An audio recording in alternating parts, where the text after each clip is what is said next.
The O'Neill Area Learning Community is 6 schools stretched across counties Tyrone and Armagh. All the schools have strong existing community ties. All these 6 schools already had informal connections and a history of working together in the past. They've been on some initiatives together, and this was a foundation for the Pathways to Partnership project. My role in the project was as principal of St Malachy's Primary School, Glencoe, and as an education advisor. The other schools involved were St John's Kings Island, St Oliver Plunkett's Ballyhagan, Sacred Heart PS The Rock, St Peter's College Land, and Eden Dork Primary School. Now, these schools were a perfect fit for working together because they faced similar challenges: curriculum development, leadership training, and resource management. Our goal was simple but ambitious: to make teacher professional learning meaningful, strategic, and sustainable. The Pathways to Partnership project was developed by the Education Authority. They wanted to foster collaboration between schools. The idea was that this would enhance professional learning communities and ultimately improve educational outcomes. There was a recognition that inter-school partnerships can drive sustainable improvement by sharing expertise, resources, and best practice. Historically, primary schools in the north of Ireland hadn't formalised partnerships like this. This initiative I led was designed to align with national education priorities, particularly in addressing teacher professional development. As Steve Munby says in discussing his 2019 book Imperfect Leadership, I don't think you can have a high-performing education system unless there's deep collaboration and proper knowledge transfer and professional learning together. When acting in an advisory role to any school, I'm always acutely aware that everyone involved has a busy inbox. Each professional has the responsibility to keep day-to-day teaching and learning at a high standard. So any school improvement project has to take cognizance of time. We also have to encourage empathetic thinking towards each individual setting with regards to the speed at which the project moves. The key piece of language or phrase I introduced to the group was collaboration, not cooperation. All leaders and teachers have a space for their voice to be heard, and all have agency when discussing the scope and trajectory of the project. Collaboration is a deeper level of teamwork. It involves a shared vision, a shared responsibility, and a deeper interaction to achieve a common goal. With collaboration in mind, we followed this 5-stage approach. The preliminary stage were exploratory talks. Stage 1 was consideration of the potential benefits. And you join us at Stage 2, where we're beginning to develop structures and organisational supports. So how did I ensure that the structures that we would put in place were the right structures for this area learning community? Well, in education, there is only one road to success, and that's through a culture of self-evaluation. Luckily, these 6 schools were already high functioning in this area. There was professional discussion at all levels. The schools were looking at the pupils' books, listening to the pupil voice, looking at data, looking at planners. There were observations going on in classrooms. Audits were very robust, and surveys were carried out at all levels for pupils, parents, staff, and boards of governors. So what conclusion did our collective come to? Well, there was a very clear picture from all 6 schools. The continued professional development of teachers, or teacher professional learning, was being under-addressed in all 6 schools. If you'd asked any of the teachers in the 6 schools what their experience of teacher professional learning was, this exemplifies their feelings. Carol, schedule a staff meeting. What's the topic? I plan to fuse 6 schools with lean methods to eliminate the gap between our strategy and our objectives. I'll just say, waste of time. Does that ring any bells for you? It did for the O'Neill Area Learning Community.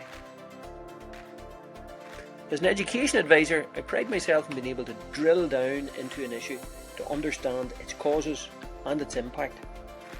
Industrial action has been ongoing over the last 8 years. Major teaching unions have taken actions ranging from strikes to action short of strike to due to dissatisfaction with pay offers and working conditions. This has had a major impact on teacher professional learning. Putting time aside for professional learning has become almost impossible because of the dispute over working hours and working conditions. The loss of the Curriculum Advisory Support Service has also had an impact on teacher professional learning. The Education Authority-led service once had a team of CAS officers, each subject-specific specialists that led training sessions for all teachers in the North. This service is simply no longer available. Stagnation in practice with fewer professional development activities has left teachers with a limited access to new teaching strategies and innovations. This has affected workload and morale. These ongoing disputes make it challenging to focus on professional growth and development. All school staff also reported an over-reliance on online training. We'll look into this further in the next slide.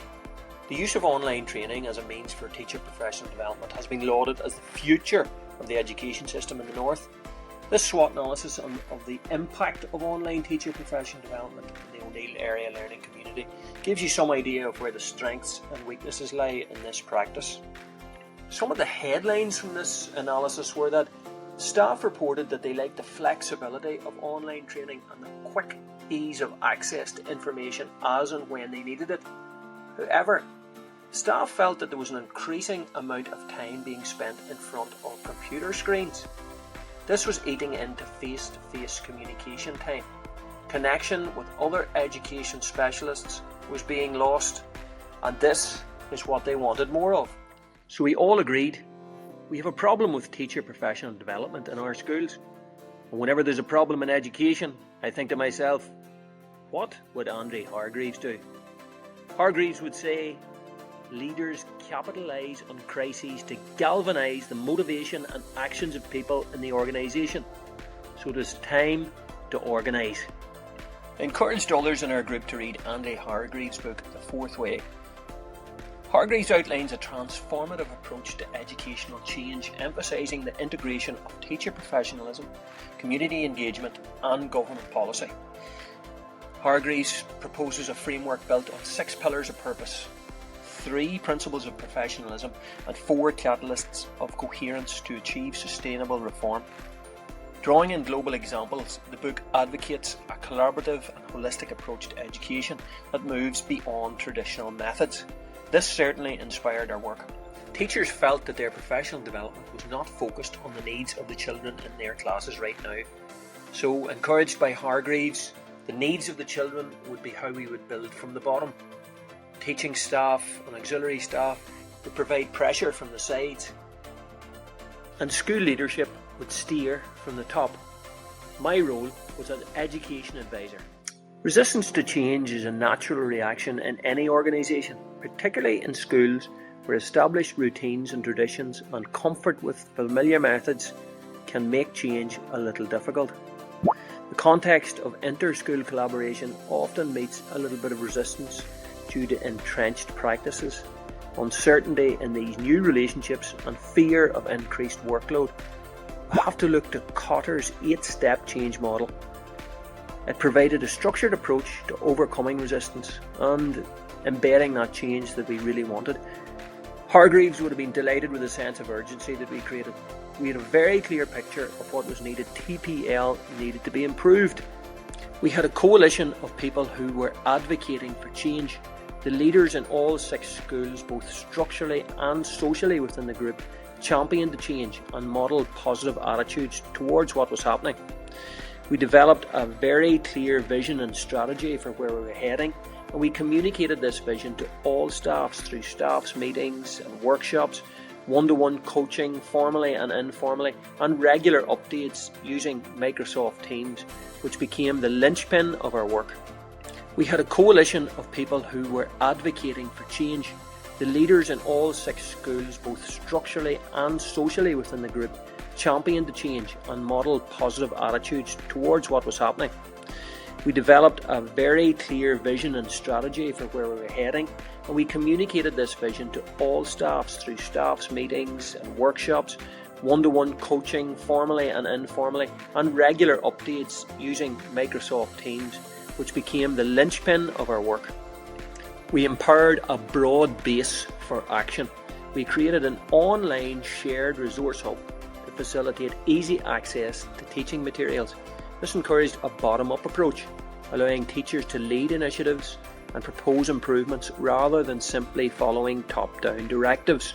We were relying on the skills and talent within the staff from all 6 schools. This generated short-term wins. We had successful CPD sessions, we had early adoption case studies within successful classrooms, and we had collaborative lesson planning sessions. We consolidated these gains within our Microsoft Teams resource area. Successful lessons, videoed by teachers, were gathered in one place to be shared amongst all staff. And now we're anchoring these new approaches in the culture of the school.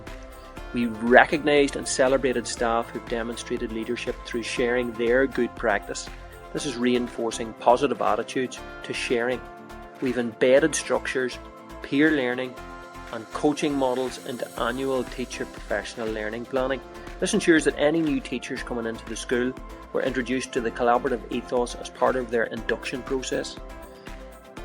We were embedding this new culture in all 6 schools, improvement led from all levels, and we were avoiding this old scene from a staff room that you recognise. Okay, now that we all agree, let's all go back to our desks and discuss why this won't work. Through a structure that we developed for face-to-face meetings for curriculum leaders, people were able to work on the following behaviours. Things like silo busting, building trust, sharpening soft skills, not being offended too easily, and curiosity were behaviours that were explicitly discussed and encouraged. Curriculum leader meetings were then followed up by meetings of teachers who taught in the same key stages across all 6 schools. The behaviours discussed here in yellow help build the skills you can see in blue. Communication, adaptability, long-term thinking, assertiveness and cooperation were all worked on, and these are now embedded in the cultures of our learning community.